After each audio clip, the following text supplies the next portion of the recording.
years of experience following a path, like a career, can bring us some very important tools, like confidence and certainty. And those are tools that can be put to good use, really honing and finding out what we think we're supposed to be doing with our lives. And despite all the miles that we put in following a road to a certain destination that we think is right, sometimes the most important things in our lives are best left to chance. Chance. How we doing? My brother. Happy Sunday morning, man. I just loaded up. Yeah, right on. Yeah, I saw you were there. I'm like, I know we're both just sitting in front of the computer like, okay, wait until 11 o'clock. No. This is not corporate America, man. This is Tebovision. Let's do it. And I'm hanging with a true seasoned professional.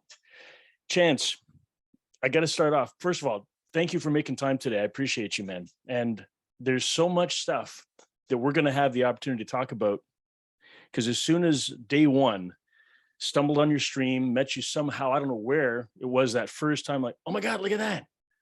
I have a doppelganger. You're a hell of a lot better looking than I am. So I don't mean in the looks department, but I mean in kindred motivations, streaming, musician, entrepreneur, interviews. I'm like, where the fuck have you been my whole life? And how come we didn't already connect by now? It's like, it's almost embarrassing. So good to finally talk to you, man. This is long overdue. Nice to talk to you as well. I'm doing well. Just, I get a couple of days off a week from my regular job. Well, I appreciate you sparing some of that time for Tebow from Montreal, man. That means a lot. That is very, very much appreciated. No, absolutely. It's another hot day in Texas, and just preparing for the rest of my day and all the things that have to happen, and probably going to be streaming sometime later this evening. Absolutely, man. We're going to talk about that. We're going to talk about a lot of stuff. Can you give me the creation story, executive summary, elevator pitch style of Chance and all of the formats of your content out there? Because there's a lot of stuff to unpack. The music, the interviews, your professional life, all of the other things. Where does it all start for you, and how would you best encapsulate the beginning of this sort of foray into social media? So there's a lot packed in that question. So what I'm going to do is I'm going to stick with, let's say, the last 3 years. Okay. Because that's probably where a majority of what you see happening now and the content that's created, along with all of the social media presence and, streaming to all of it, has really come to life, I think, is more appropriate. I've been doing this for well over 25 years, maybe even longer at this point. But the need arose, like most of us, from the pandemic. And I had already been on a path to, creating a lot of music that was coming out, got a producer, I've got the whole 9 yards. And it started about 5 years ago, I guess, with the passing of Chris Cornell, of all things. And so I was asked to participate in a compilation CD. Oh, cool. For a nonprofit organization called Okay to Say. And they were basically gathering musicians from Dallas, Fort Worth that wanted to participate, and they were going to put together a CD of songs that could be sold and utilized for raising money. Right. I didn't get asked before a song. I guess I had a song first. So let me correct myself. I had a song. I had a song that got played. I was on several, podcasts around town, and was already kind of starting to do stuff and playing solo, and my band was playing, and I did a cover version, an acoustic cover version of Like a Stone by Audioslave. Nice. Very nice. And so that CD went out. I mean, I don't know how much money it raised. It did really relatively well. And I just kind of got the bug to get back into things. I've got a good job, and I had a little bit more time to focus on, the passion of what I like to do. I've been recording since I could record. I had a Tascam 4-track cassette recorder when I was 21 years old. You are triggering me so much right now, man. Like there's a million little parallel lines, and it's just, So I totally get you. And I wish Enzo was here, because man, my partner in crime, Mr. Fubar, would be jumping all over you right now. So it's kind of good that we don't have two Montrealers trying to interrupt you here. We'll let you get to cut to the chase. I understand.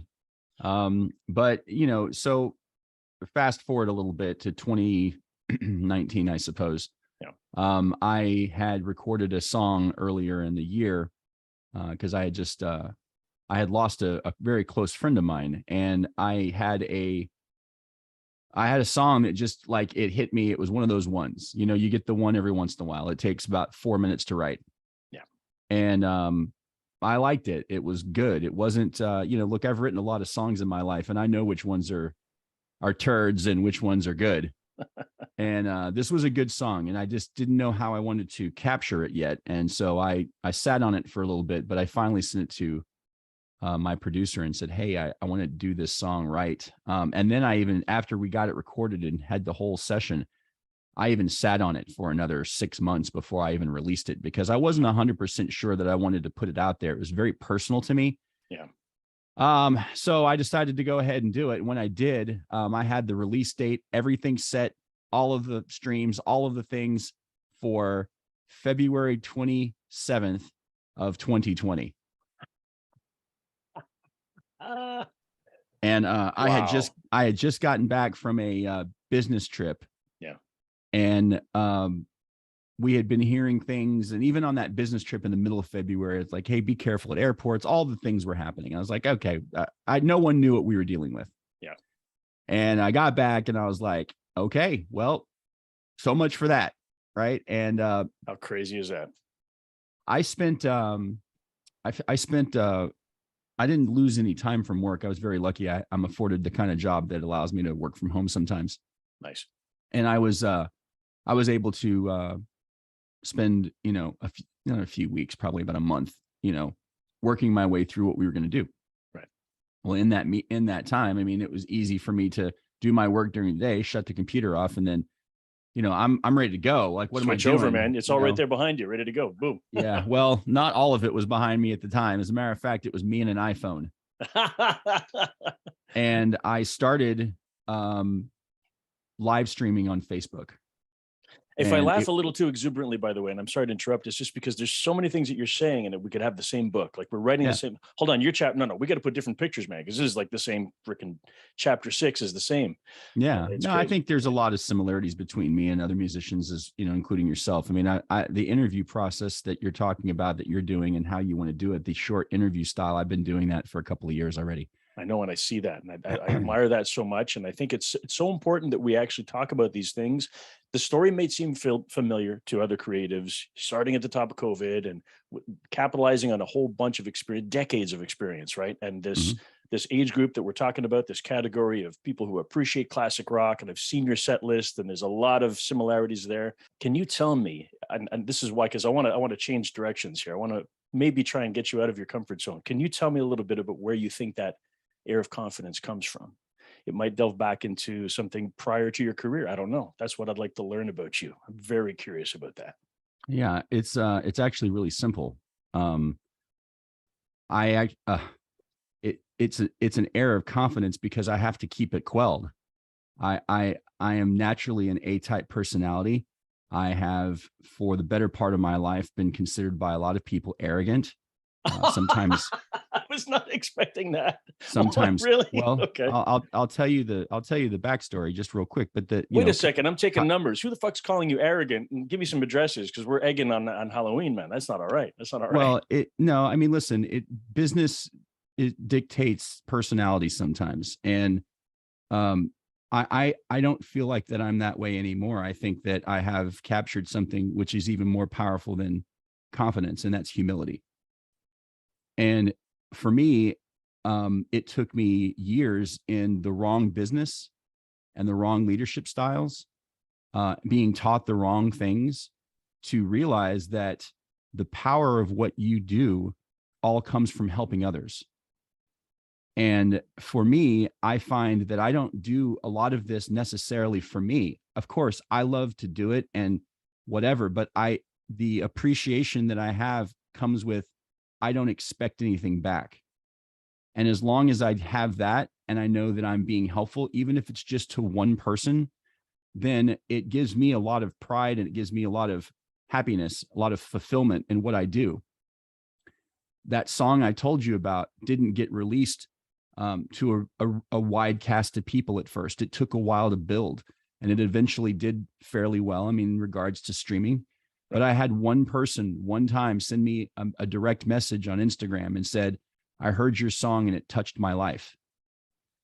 And that for me was all that it took. So the apparent, what I would say, or what you would see, the perceived confidence comes simply from a matter of drive, because I love to do what I do. But I'm humbled every day that I do this and I get a message, or I get a follow, or I get someone who stays for an entire 3.5 hour stream, front to end, to just listen and to hang out and to be a part of something that I'm creating because it's something I love to do. All the lights and the content and all the new things that I come up with is because, look, yeah, you got to stay current. You're going to lose people if you just strum an acoustic guitar and sing all day. I did that for a year and I was starting to wane a little bit. Yeah.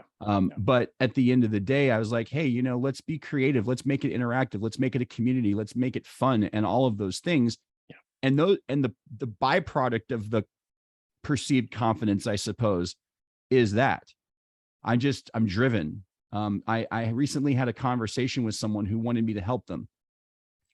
And they said, I've got this playlist. I want to make something bigger of it. I'd like to bring some original artists together and do something. I'm like, great, this is something I have experience in. I can help. And every way that I turned, they would continuously ask me for advice, and then they wouldn't take it.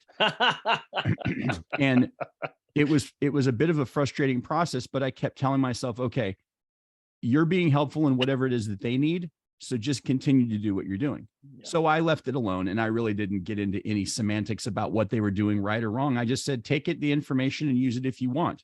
Right. And then about a week later, they let me know that they didn't need me anymore. And they were like, I don't think our personalities are going to continue on with you helping me in this project. And I was like, okay. I was kind of mad at first, but then I thought about it. I was like, what it really comes down to is that person has their own thing. They've got their own set of whatever. Everyone has issues, confidence, humility, whatever it may be. Sure. And I had to learn from that and just go, okay, well, here's another slice of humble pie. I'm not anything but a source that's done something before that I might be able to help with. And let me tell you, by the way, for anyone who watches this, if you think you have it figured out, you're wrong. And I promise you that I've failed more times to get it right than I didn't fail. I tell my daughters on a frequent basis, I said, what did you fail at today? What did you screw up today? What was the biggest mistake? And let's talk about it, and let's laud it as a success. And why? I mean, how many places can we get that source of inspiration, whether it's a Gary Vaynerchuk monologue or some other content that we're absorbing and saying, embrace the failure, because you have to get them all out of the way. You're talking about, you've written many songs, and some of them, which ones are duds and which ones are gold. And you need to write those. You need to get them out. It's like really passing the chaff so that you can really get to the good stuff in life, in our creative efforts, in all things.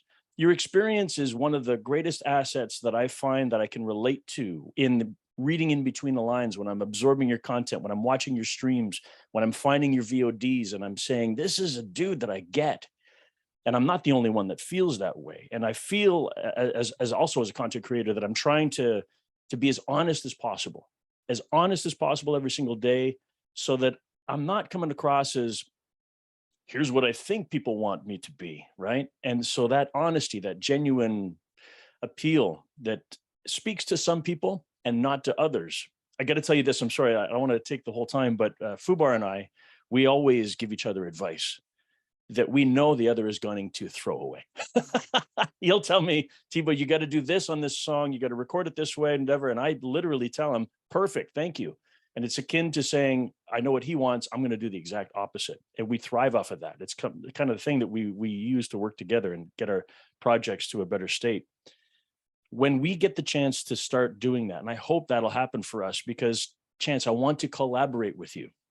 And I hope that one day when I get to that point of saying, here's something I'd love for you to help me work on, that we get the chance to fight in a polite way so that we can make each other's stuff even better. Is there kind of project that you're working on now, or something that's going to be coming up in the future that you feel is ready to announce or talk about, something that you're looking forward to and that you would like to maybe spill the beans on? Do we get an exclusive on Tebovision, or is it something that you're already talking about? What have you got to talk about as far as your upcoming projects? Because I know you got your hands on a lot of buckets, man. Yeah, I mean, I just recently released a song about 2 months ago, and it's, so I have content that's coming. As a matter of fact, I just got with my producer the other day and said that we need to get together because I've got a couple of songs that I'm ready to go with. And, I tend to do a less is more kind of approach. I mean, I know that some content creators, especially when it comes to music, want to get something out all the time. I mean, for the last year or so, I've put out something, whether it was an acoustic version, a live version, or whatever. I've got content all the time, but actual singles I put out about every 3 to 4 months. And then, kind of pull that all together and focus on that one thing. And it's actually worked for me because I think singles work better than albums. People don't buy albums anymore. But that's just my opinion. I mean, some people will argue the fact I'll probably put all the singles I have when I'm done after this next one onto an album to say that I've got one, but the collective whole is worth way more. I've got a little bit over 1 million streams on Spotify, so I'm doing something right. Absolutely. And it's very particular to each artist. I mean, everyone's got a different flavor. Some people are going with the LP collectible route. Other people are just going with EPs, singles. There's so many different flavors. And I think it depends on the audience. Yeah. Correct me if but I'm as wrong. far as like the last single I put out is the fastest rising single I've had since I put one out. And it's a true testament of sort of this worldwide approach that I'm taking. Twitch has been a godsend for me because I've been able to reach an audience outside of Texas. Right. And it's allowed me to meet people just like we're doing here and have these conversations and collaborate and do a lot of different things that I could have never done by playing in a bar in Fort Worth. It's like, it doesn't do the same thing for me. You talk about having a connection with someone and you've got a chat rolling in Twitch, and you don't get that when you're at a bar. You get people that are drinking, sometimes not paying attention. You might get a tip. If they ask for a request, it's usually Freebird. And whenever you tell them, no, I don't feel like playing that, it's not really appropriate, then they get mad and then whatever. Like it's like the whole thing. I'm tired of the game, so I've played countless times live, more than I can even remember. Yeah. And I do enjoy it sometimes, but I'm kind of done. Like I don't miss the aspect of having to deal with the setup and the teardown and all that stuff. So I'm only doing special events at this point.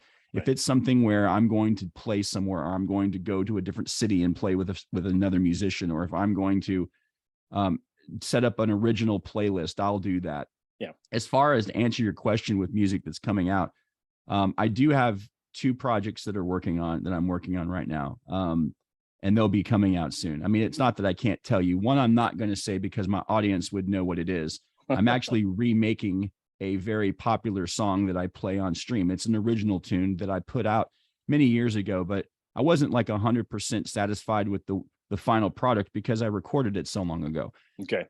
I've got a lot more ideas and I want to make it more to my sound. A good friend of mine, online friend that is, he always comments that I'm a rock and roll guy through and through. I play 90s, I play Pink Floyd, I do whatever it is I feel like doing. Right. Always with a hint of country. I love it. I love it. He got it. It's kind of a joke. But wait, how do you feel about that? Is that a good thing or a bad thing from your perspective? No, it's kind of funny because he's not wrong. I have if you listen to any of the songs that I've put out over the last 2-3 years, right. I have a very kind of distinctive 90s rock style that is a little bit Nashville. I mean, it's not country. I mean, I don't write. Now, I will say the last song that I put out is very country. As a matter of fact, I put it on a country playlist and it did better than it's done on anything. No shit. Isn't that something? And listen, you're talking to someone who fervently does not believe in labels and doesn't give a shit. Whatever the world decides to absorb it and put it on a list A or B or C makes no never mind to me. But I mean, it's just interesting to see. It's akin to when you Google a state, and say Minnesota is known for, and you let Google fill out the blank. What do they think about that state or song or artist? It's just interesting to see what people are actually curious about. All I was going to say is that patience is everything, and I don't look for success via monetary means. If it comes, that means that I did something right. If it doesn't, then that means that I could be doing something different. Right now, I would tell you that if anyone who's getting into this or has been in it, is frustrated and thinking about, well, I just can't ever do this full time. Well, one, that's not necessarily true. It just depends on how much effort you're willing to put in. 100%. However, true words. However, I will tell you, there's no money in streaming. And I'm not talking about live streaming. I'm talking about music streaming, platform streaming, Apple, Tidal, Pandora, Spotify. You're not ever going to make that happen unless you get so big that you start turning a couple of 100,000 listeners a month. And that's a very difficult thing to do. I'm not saying it's impossible. It's just very difficult. And even for me, I've not seen what I thought was going to be successful as being, a source of income. And I'm not looking for it, but I will tell you this, just to end on this, is that if you can find content that you can create, if someone would have told me, if I could tell myself 3 years ago what to do, I would have started streaming on Twitch 3 years ago. And I would have absolutely said, find a way to build a community, find a way to get into people's homes live, find a way to get 50 people, just 50, that's all you need, to watch you weekly, and then just watch it happen.